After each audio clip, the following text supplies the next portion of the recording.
What's up? It's your boy. In this video as an excuse because I'm being a bit unmotivated with the first channel video. I will directly start working on the first channel video after this. So don't worry, I am not going to cope basically. But I've tried a lot of things in order for me to get into the flow state. What I mean by the flow state is that point in the creative process where it kind of feels effortless what you're doing. You are getting ideas out at an exponential rate. You are just putting out some of your best stuff and it just feels really, really effortless. That's the point where you kind of make the best art basically. I you know, sometimes I feel a little bit bad calling my content art, but it is art. It's an expression of me. It's not just me, you know, saying game good. No, I have puts my thoughts, my feelings, music and everything. I put a lot of thought into it. Okay. And there's a video I want to make on the main channel to talk about Blue Lock, okay? And I know how funny that sounds to somebody who is into Blue Lock, but there's a lot of philosophies in Blue Lock, I think, that can come out in the form of any kind of artistic expression. And to enter the flow state, they bring up this concept that it can't be too difficult, but it can't be too easy. And that little through line in between both of these kind of graphs in the middle right here is the flow state. It's hard to try force it. Despite me knowing that, and despite saying my project won't be too ambitious, but at the same time it shouldn't be too easy, it still feels a little bit more like you're grasping at steam, you know? Every time I feel like I've been in the flow state, it's not like I even know I'm in the flow state. I think of it later on, and I never intentionally try enter into it. This is the part where it gets kind of spooky. I believe we aren't just beings of just skin and bone and neurons flying around. I think there is something called the Wonder Plane. I take that from Little Big Planet, a spiritual second dimension, or whatever you want to call dimension, where thoughts and creativity live. And I think that there are ways to access this thought wonder plane that come naturally to us, come accidentally to us, and very few humans are able to directly access. One of the ways I believe that I am doing this is my belief in God. I can't put my finger on it particularly, but there was definitely a shift in my content ever since I gave my life back to God, gave my life back to Jesus, and how effortless certain videos felt. You guys know my channel. It's not like I push the idea of Jesus, Christianity, no. But there is a certain heart I have now. There's a certain posture and attitude I look into life that allows me to get into the mode when I make a video about Scott Pilgrim and the philosophies I learned, when I make a video about video game consoles and how passionate I am about like certain aesthetics and how life and nostalgia and this and that stuff that pertains to me as a person, stuff that I would talk about anyways.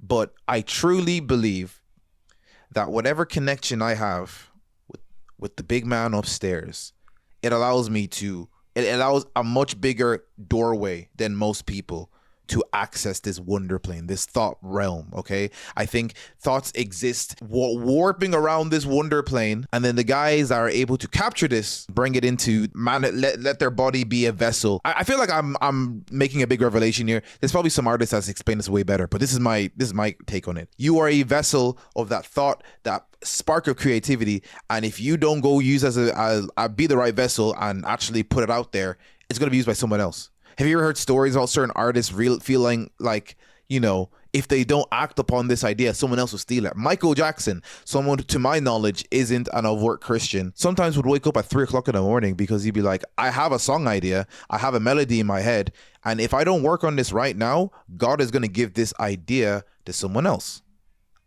You know how freaky that is? And I think there's so many different examples of this. People who are secular, people who are not even religious, but also feel like they're touching on that same idea of the wonder plane, the thought realm that like ideas come from. Again, exposing yourself to different media allows, I think, the connections to come in. I think that also plays into it. But I do think that my recent success and my comfortability in my videos definitely come from me accepting and submitting to something bigger than myself and saying, you got it. And my heart posture towards different people, towards the media I see, is still coming from the lens that isn't my own, a lens that I've accepted to look through a different viewpoint, which is, you know, the word of God. And then everything that comes after it is just beautiful. You know? It's weird because you would think that the only way to express your faith in a belief system like Christianity would be to overtly talk about it. I don't do that. But I do feel like when people talk about my videos, and I say this as somebody who's not trying to boast myself up or to give glory to God, they get emotional about it. They get a certain, they feel like the passion is transferred. Now, it's not all the time because I'm only human and I'm going to mess up. And sometimes I know when videos are kind of a stinker, I'll still put them out because I believe in getting videos out promptly rather than being the perfectionist. And maybe sometimes I could have spent a little bit more time, but with the grind fiction video specifically, you can see the comments. People are like, damn, I thought about this. This is not. So they feel so thought of. They feel so welcomed and ushered in. Who thinks like this? They also had this thought, even though they could never put it into words, that all these different media are connected somehow. I think that's an access to the wonder plane that person was able to at least grasp at. Maybe not fully realize it, but grasp at. And then them seeing somebody make a video on it, their feelings are so validated. And obviously because of the way I present it, it's not just me saying, hey, grind fiction exists. No, it's me telling my favorite forms of grind fiction and seeing the passion.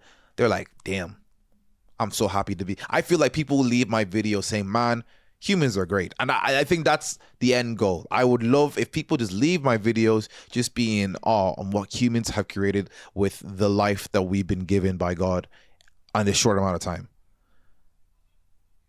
I ain't got much to say after that. So, and the weird thing is, like, I used to be super technical about this stuff. Like, I remember, and I think I have it on my Patreon. And I think I made a video about this on my second channel. I don't really check. I made like a page full of what I think works for me as a content creator, what I'm good at, all right? A content strategy.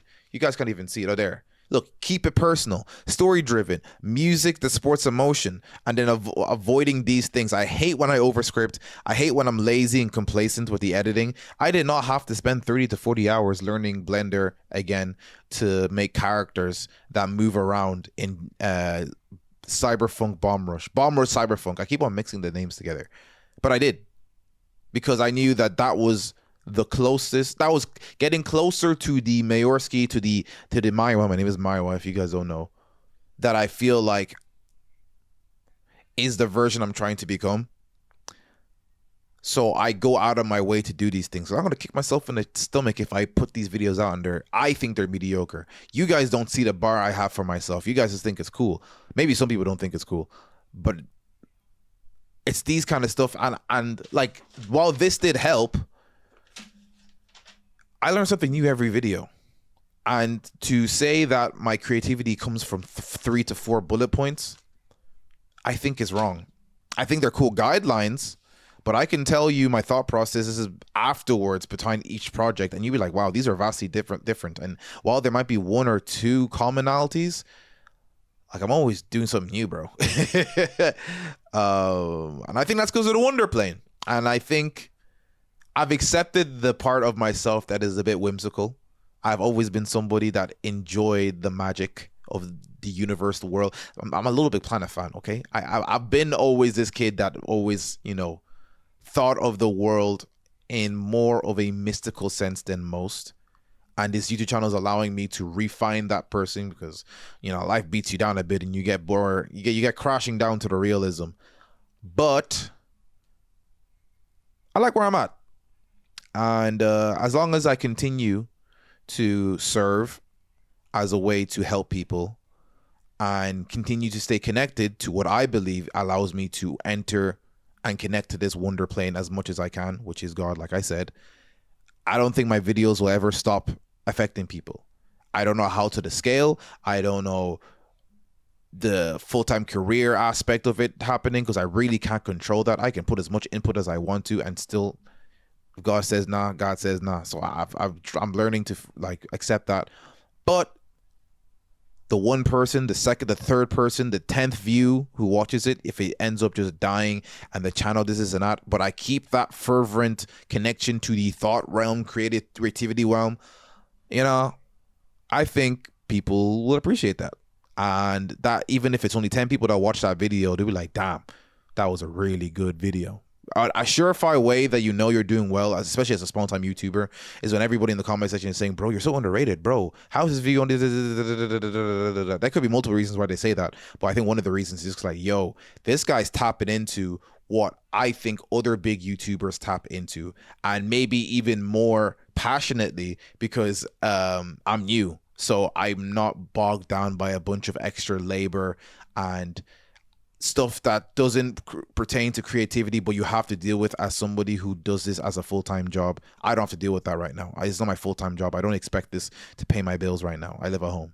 But yeah, I ain't got much to say. Deltarune video coming out soon. It's like halfway done editing. And yeah, I'm gonna go for a walk, and then I'm gonna work on the main video. But yeah, peace. See you guys.